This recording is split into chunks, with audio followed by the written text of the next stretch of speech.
Azerbaycan, Gruzin tağamdары болып есептеледі. Жүзім жапырағынан долма.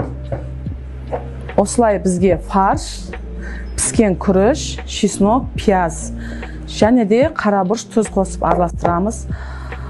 Жүзім жапырағы базарда сатылады.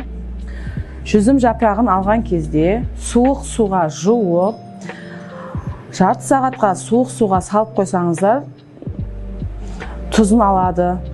Бұл жүзім жапырағы маринатталған болады базарда сатылған кезде. Оң жағын сыртына қаратамыз. Ішіне салатын начинкамызға тұз, қарабұрыш саламыз.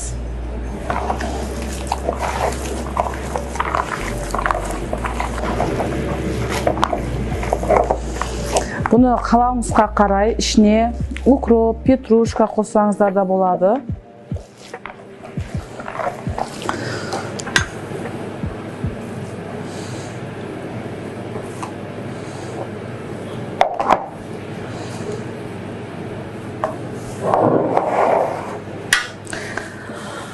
Долмамызды осылай дайындап алдық. Ішіне салатын начинкамызды осылай.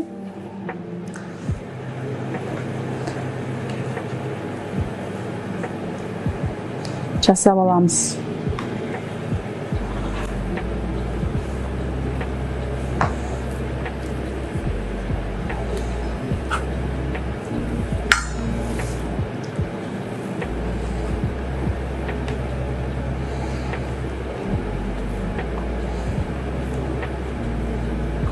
Долмаларымыз осылай дайын болды. Мінекей.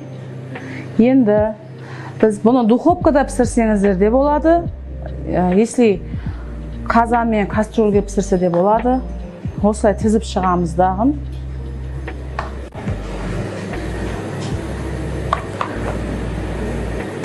Демге қойып, газ плитасында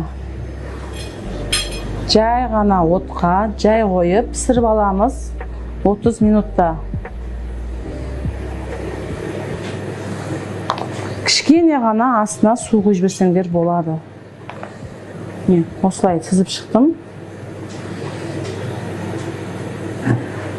Осыны кішкене су құйып, газ плитасына осы крышкасын жауып, мен қойып пісіріп аламын. Біздің брокколамыз пісті. Осылай